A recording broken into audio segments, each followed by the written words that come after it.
Iniciamos então, vamos iniciar os estudos da aula número 1 da disciplina de Direito de Família.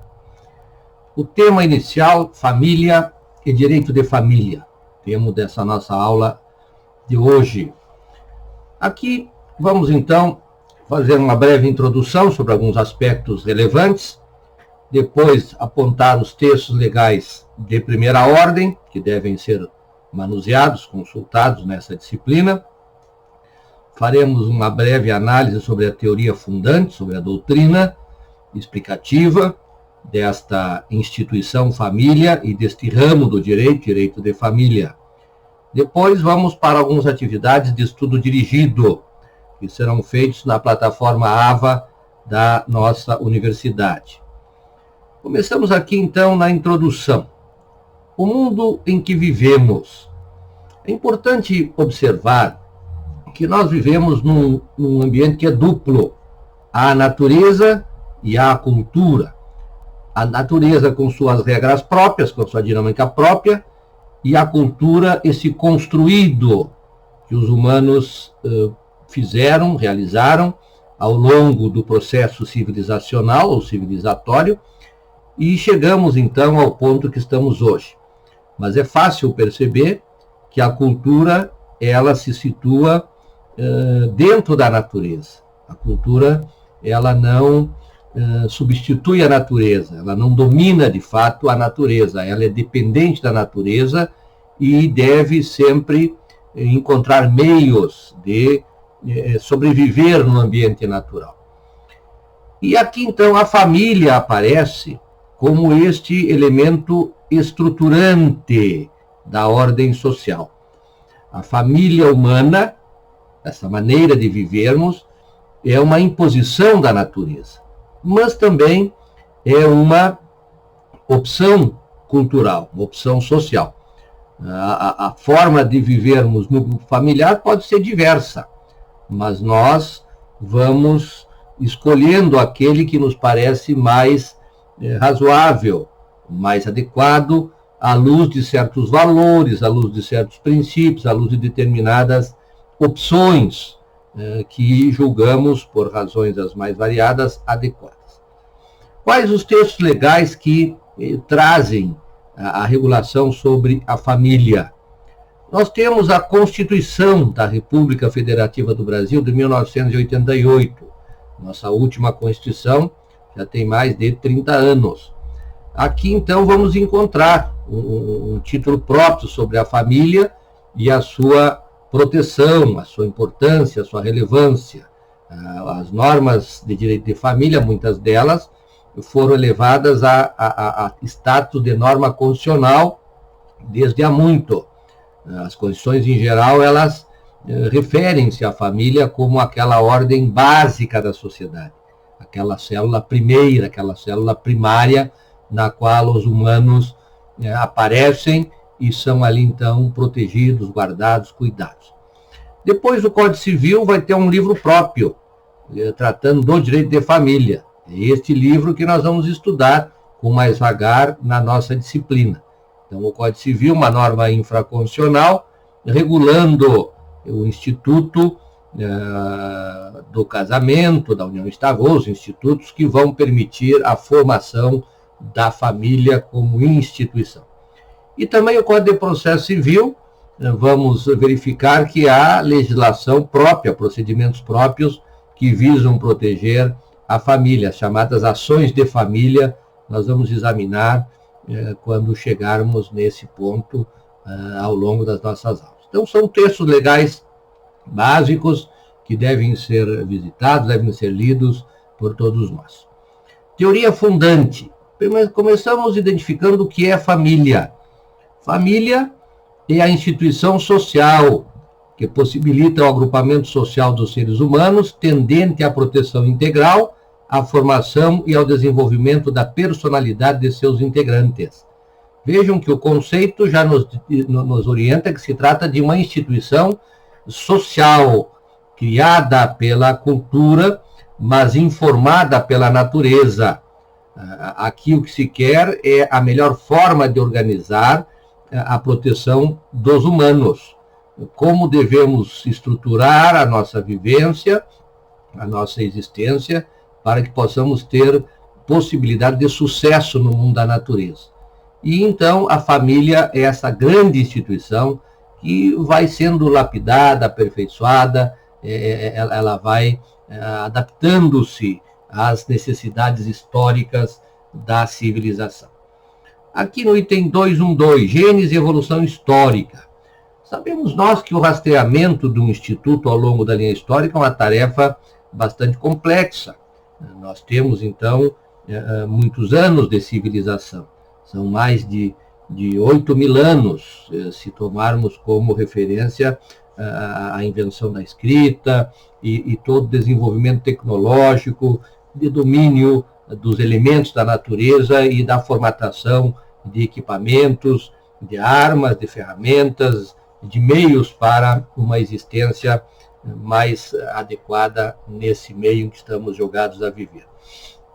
O certo é que o ser humano é um ser gregário por natureza, quer dizer, é um ser que vive em conjunto, que vive em grupo. O ser humano sozinho não teria chances de sobreviver na natureza. Já teria sido extinto se não tiver desenvolvido essa habilidade de viver de forma gregária. Então, a família, ela é esse primeiro agrupamento que vai possibilitar não apenas sobreviver, mas também reprodução. Vejam que para se produzir um ser humano é preciso o trabalho de 2 seres especializados nesta tarefa. A natureza é que gerencia este projeto de reprodução.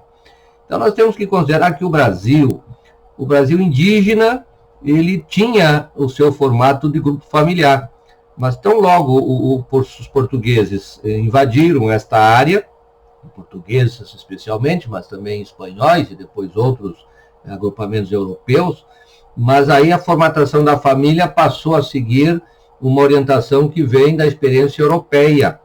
Vejam que as experiências indígenas ainda permanecem entre nós em alguns locais, com a proteção dos indígenas, mas a família que se protege pela legislação é aquela com maior ênfase, na verdade, é aquela que vem da tradição europeia.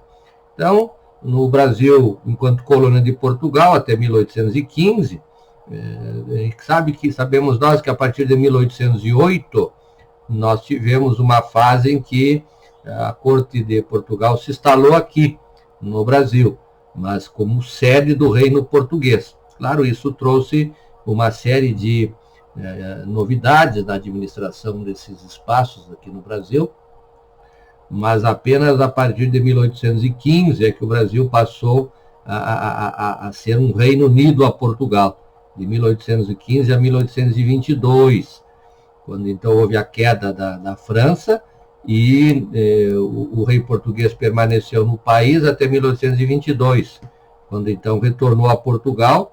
Logo em seguida o Brasil teve declarado então a sua independência frente a Portugal e se tornou um império de 1822 a 1889.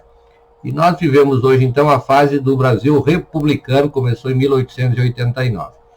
Todas essas fases aqui, essas influências da política, elas de alguma forma vão intervir também na organização da família, mas com maior incidência de mudança no período republicano. Aqui, a partir inclusive do Estado Novo, a partir lá de 1930, nós vamos passar a ter então mutações importantes na família e que vão chegar até a Constituição de 88. Então, fazer essa busca da evolução histórica nos permite verificar que há um modelo familiar que se desenvolve lá no continente europeu, pela experiência dos agregados humanos lá do outro lado do Oceano Atlântico.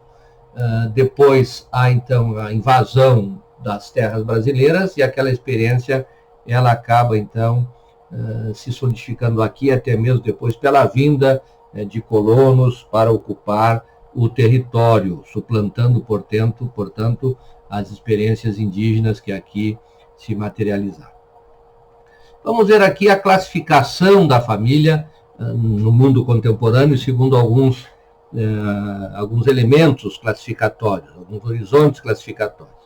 Eu tenho aqui, então, 1, 2, 3, 4, 5, 6 horizontes. Quanto ao exercício do poder dentro do grupo familiar. Nós vamos ter uma família patriarcal, matriarcal ou igualitária. O que significa isso? Aqui é saber quem é que toma as decisões dentro do grupo familiar. Na família, então, tradicional, até 1988, com um certo grau de flexibilidade, a família brasileira era patriarcal, quer dizer, o homem sendo considerado o cabeça da família, aquele que teria algum grau de poder a mais do que a sua consorte, a sua esposa, o cônjuge, no caso, né? O modelo matriarcal é um modelo que a doutrina refere, mas de difícil localização histórica. E o igualitário é aquele, então, quando ambos têm um poder igual nas decisões sobre o funcionamento do grupo familiar. Por exemplo, onde vão morar, como é que vão viver, a escola dos filhos, a educação dos filhos, tudo é resolvido hoje de forma igualitária. Então, nós vivemos, no momento histórico no país, a família igualitária. Isso, pelo menos, da Constituição. É claro que, se formos examinar a realidade brasileira, ainda viceja um pensamento patriarcal, mas já superado pela legislação. Quanto ao número de parceiros, nós podemos ter uma família monogâmica ou poligâmica. Monogâmica, nós teremos, então, um casal. A poligâmica vai para além de 2 integrantes. Então, aqui teríamos situações em que poderia haver mais de uma relação concomitante de uma pessoa com outras, ou mesmo a ideia de todos conviverem de maneira harmônica, uma poligamia, portanto, mais extrema. No Brasil, a poligamia não tem ganho proteção jurídica legal, a lei. A lei protege a monogamia, a lei não permite que a pessoa possa ter 2 contratos de casamento ao mesmo tempo, 2 uniões estáveis ao mesmo tempo. Mas a poligamia não é uma prática estranha hoje na prática brasileira, e às vezes casos chegam aos tribunais em que se reconhece a necessidade de proteger relações mesmo que poligâmicas. Mas a nossa ordem jurídica privilegia de forma muito acentuada a monogamia. Quanto ao sexo dos parceiros, aqui a família pode ser heterossexual ou homossexual. Heterossexual quando os parceiros são de sexos diferentes, diversos, homem e mulher. Homossexual quando os parceiros são do mesmo sexo. Então temos 2 homens, 2 mulheres. Alguns propõem chamar essa família de família homoafetiva. Mas, na verdade, se trata de uma situação de pessoas homossexuais que fundaram a família e têm essa situação em que seguem ou são levados a esta postura. Não há possibilidade, não há razão, não há motivação para discriminação, portanto, podem perfeitamente casar, ter união estável, mas desde que também adotando o sistema monogâmico. Quanto ao vínculo consanguíneo, nós podemos ter uma família natural ou substituta. Natural, aquela em que entre as pessoas há o vínculo consanguíneo, há um vínculo biológico. A família substituta, quando o indivíduo, então, é levado para uma família secundária, porque a família primária, por alguma razão, ela naufragou, não sobreviveu, não prestou aquela função, não conseguiu proteger esse indivíduo que teve, então, que ser levado para uma família substituta. Quanto à geração integrante do grupo, nós podemos ter uma família extensa ou uma família nuclear. Extensa quando são, então, todos os parentes considerados como integrantes do grupo familiar. Então, temos aqui os filhos, os pais, os avós, os irmãos, os tios, os sobrinhos, formam a família extensa. Já a família nuclear é aquela família fundada pelos pais e a prole. Os pais e a prole. Essa família nuclear, ela pode ser monoparental. Então você tem o pai com os filhos, ou a mãe com os filhos. Não significa que eles tenham que ser casados entre si. Não há necessidade, podem não ser casados entre si. Mas haverá igual, no caso da família nuclear, situação em que não se tem informação sobre quem é o outro pai, ou quem é a mãe. Então só se tem o pai ou a mãe, por isso que ela é monoparental, apenas um lado da parentela é que é conhecido. Ela pode ser nuclear biparental, então, a mesma forma que disse antes, aqui não se trata das pessoas, dos pais serem casados entre si ou terem um vínculo entre si. Então, você pode ter uma família nuclear biparental, em que o indivíduo tem o seu pai, tem a sua mãe, embora eles não vivam juntos. Isso não separa a família. As pessoas que eram casados ou eram conviventes, eles podem dissolver a sociedade conjugal, podem estabelecer a quebra desse vínculo que eventualmente tinham entre eles. Mas a família, do ponto de vista dos vínculos consanguíneos, permanece. Também pode haver a família multiparental. Aqui, então, quando a pessoa tem 2 pais, 2 mães, ou 3 pais, né, 2 pais e uma mãe, quer dizer, é multiparental, portanto, uma ampliação do grupo familiar, admitindo a possibilidade, por exemplo, de alguém ter 2 pais e uma mãe. Tem um pai que era o pai natural, depois o pai que adotou, e depois o pai socioafetivo, que pode também registrar, ou a mãe também. Então, de tal maneira que temos a possibilidade hoje de alguém ter um grupo familiar em que ele apresenta 3 pessoas como seus pais do ponto de vista jurídico. Quanto à forma jurídica de constituição, aqui a família pode ser conjugal, convivencial ou parental. Conjugal, a família brota de uma celebração do contrato de casamento. A convivencial, as pessoas passam a viver como se casados fossem. E parental, quando alguém tem filhos, ou pela adoção ou pelo processo natural de filiação. Então vejam que a família, ela sofre um processo de classificação a partir de vários critérios que nos permitem fazer essa análise, e é importante identificarmos com clareza, porque vamos verificar que alguns modelos são mais protegidos, mais aceitos do que outros. Funções da família. A família tem várias funções. Há uma função instrumental ou protetiva, porque permite, então, essa organização da vida dos indivíduos. Garante, portanto, que se possa ter uma construção do ambiente qualificado para a pessoa se desenvolver, para a pessoa sobreviver e se desenvolver. Há uma função reprodutiva, aqui então uma função de manutenção da espécie. Na medida em que há uma reprodução, em que há o cuidado com a prole, há uma tendência que essa prole sobreviva, viva mais tempo. Então a função reprodutiva, ela tem a ver com os cuidados da sobrevivência da própria espécie. Se nos descuidássemos da função reprodutiva, teríamos uma dificuldade de nos mantermos como espécie, poderíamos ser, inclusive, extintos, como ocorre, às vezes, com certas espécies. Proteção e defesa do indivíduo. Então, a família desempenha esta função de forma muito acentuada. Proteger significa cuidar, significa alimentar, significa cuidar da saúde, cuidar quando há doenças, garantir proteção contra as intempéries, defender, portanto, o indivíduo das diversas situações de risco que o mundo da natureza nos impõe. Também uma função de manutenção e transferência cultural.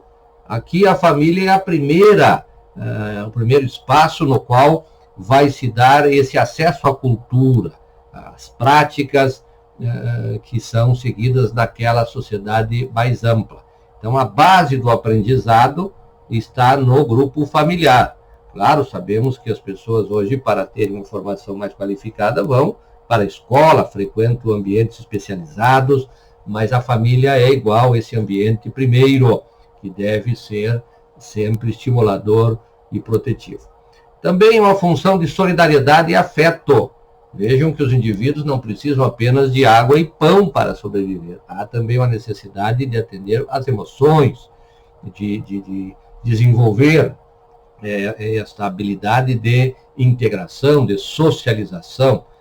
Os humanos, já vimos, são seres gregários e também necessitam de aproximação afetiva, do ponto de vista da qualidade da existência. Então, esta função é também desempenhada pela família. Formas jurídicas de fundação da família. Como é que nós fundamos, constituímos a família no mundo contemporâneo? Através de um contrato. Pode ser o contrato de casamento, pode ser o contrato de união estável.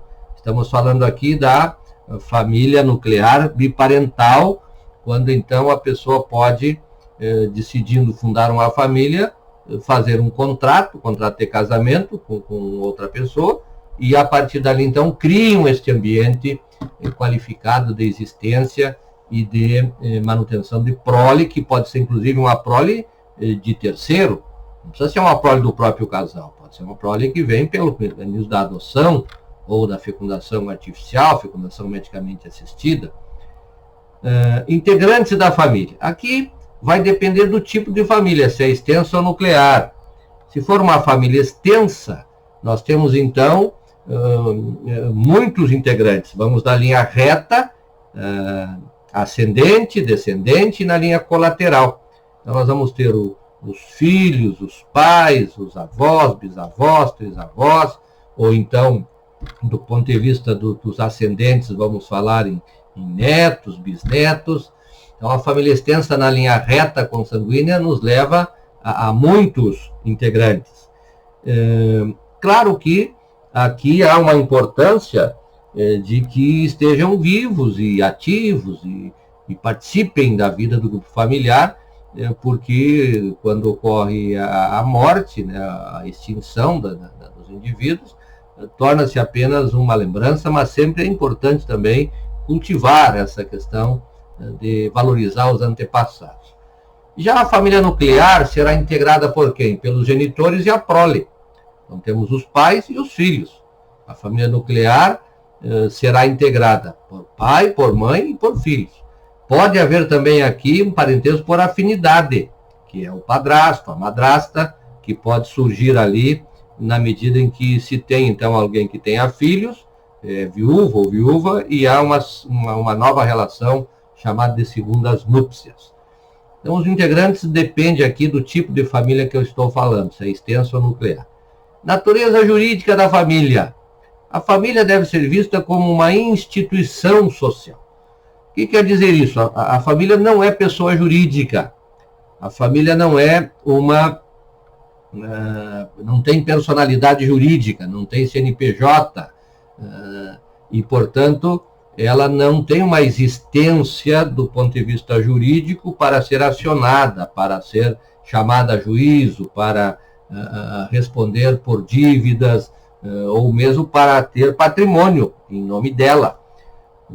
Quem tem patrimônio são os indivíduos, eles são sócios conjugais ou sócios convivenciais. Então, a família é uma instituição social, desconstituída de personalidade jurídica e que tem, então, uma proteção legal, uma proteção constitucional, por ser considerada uma célula da sociedade. E a família é tão importante que ela também é protegida na ordem jurídica internacional, porque há um processo de globalização dos costumes também. Vejam que a globalização não é apenas econômica, a globalização envolve vestimenta, envolve gastronomia, envolve o próprio dinheiro, envolve a tecnologia, envolve a música, envolve costumes em geral e também a maneira das pessoas organizarem o grupo familiar. Então, hoje você tem situações em que as pessoas, inclusive, formam família entre pessoas de nacionalidade diversa, diferente, o que às vezes traz também problemas quanto à questão do poder familiar, da guarda dos filhos, situações, portanto, que nós vamos tratar no momento próprio. Então, eis aí a família como instituição. Vamos falar sobre o direito de família. O que é o direito de família?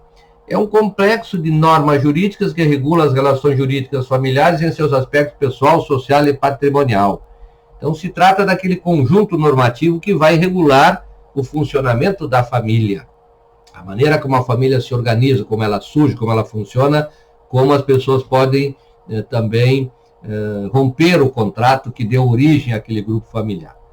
A importância do direito de família. Aqui nós observamos que a representação jurídica, o dever de cuidado, a transferência patrimonial, tudo isso é regulado a partir dos vínculos familiares. Então, quem é que representa a criança ou adolescente? São os genitores, são os pais, do ponto de vista jurídico. Quem é que tem que alimentar, cuidar, zelar da criança ou adolescente? São os pais. Como é que se dá a transferência patrimonial do ponto de vista do direito sucessório entre as pessoas que fazem parte do grupo familiar em primeiro lugar? Então, a família tem uma importância relevante, as políticas públicas também têm por primeiro foco a família, querendo proteger as unidades familiares, dando condições de moradia, condições de existência, condições de habitação e tudo mais. Qual é o objeto do direito de família? A família e as suas relações pessoais e patrimoniais. Quer dizer, o direito estabelece quais são os compromissos, as obrigações que os indivíduos têm quando fundam uma sociedade familiar. O que se espera daquele cidadão que adere a esse tipo contratual. E também os efeitos patrimoniais, econômicos, quanto à manutenção da família, as despesas que a família tem, devem ser, então, divididos, devem ser mantidos por aqueles que fundaram esse grupo. Princípios jurídicos que orientam o direito de família. O princípio da razão matrimonial. Quer dizer, só é admissível que se mantenha o contrato de casamento ou de união estável se houver uma razão matrimonial, um desejo de permanência. Então, se esse princípio ele revela que não há mais uma razão matrimonial, então é possível a separação e o divórcio. Na medida em que se aceita esse princípio com mais intensidade, mais facilmente se vai admitir o divórcio, como é o caso brasileiro atualmente. Também o princípio da igualdade jurídica entre cônjuges conviventes e entre filhos. Então aqui é a família igualitária, como falei antes, e aqui também a proibição de diferenciar filhos adotivos, filhos adulterinos, filhos incestuosos, todos são filhos, independente da maneira como se tornaram, como se vincularam àqueles que são registrados como pais. Também a paternidade responsável. Aqui, um princípio relevante que serve mais como um aconselhamento para as pessoas, que devem refletir sobre ter filhos, o número de filhos e as potencialidades de cuidar dessa prole que vem a ter. Também a dignidade da pessoa humana, princípio jurídico relevante, porque é ele que vai instrumentalizar, inclusive orientar políticas públicas de proteção do grupo familiar. Qual é a natureza jurídica do direito de família? É um ramo do direito privado, mas informado por regras cogentes. Quer dizer, há uma série de regras que são impositivas, são, portanto, de ordem pública, que não podem ser afastadas pelos particulares, devem ser cumpridas, devem ser seguidas. Características dos direitos pessoais de família. Aqui são essas: esta patrimonialidade não tem, portanto, um valor econômico, são pessoais, são exercidos pelos próprios titulares, não há possibilidade de renunciar, também não pode transmitir, seja por ato inter vivos ou por mortis causa, e não estão sujeitas à prescrição. São características importantes dos direitos pessoais de família, como o vínculo de parentesco, o direito a reclamar alimentos, a questão também ligada à própria identidade e o status familiar. Qual é o conteúdo que o direito de família apresenta? São 3 blocos. Direito matrimonial vai levar ao estudo, então, daqueles meios jurídicos pela qual se funda a família. Contrato de casamento, contrato de união estável. Integra o que nós chamamos de direito matrimonial de família. Também o direito parental. Aqui vamos examinar a filiação e a adoção. Vamos observar, então, que são institutos que levam ao direito parental. Vamos ver também que tanto o casamento quanto a união estável também geram o parentesco por afinidade. Nós vamos examinar isso com vagar na hora própria. E ainda um terceiro bloco, chamado direito protetivo de família. Aqui estão os institutos do poder familiar, da guarda, da tutela, da curatela e dos alimentos. São, então, esses institutos que nós estudamos aqui. Casamento e união estável, filiação e adoção, do ponto de vista, então, do parentesco, como é que se forma o parentesco, e esses institutos que servem para proteger o grupo familiar. É isso que tínhamos, então, nesse momento. Vamos agora para as atividades de estudo dirigido e para o questionário. Bons estudos a todos.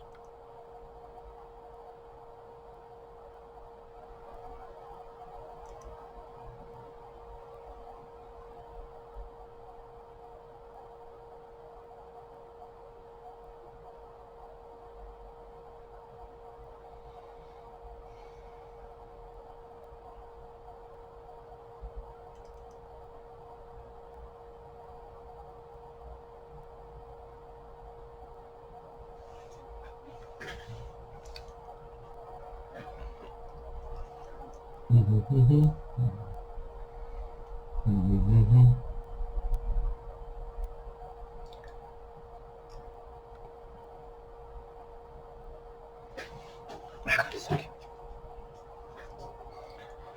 Olha.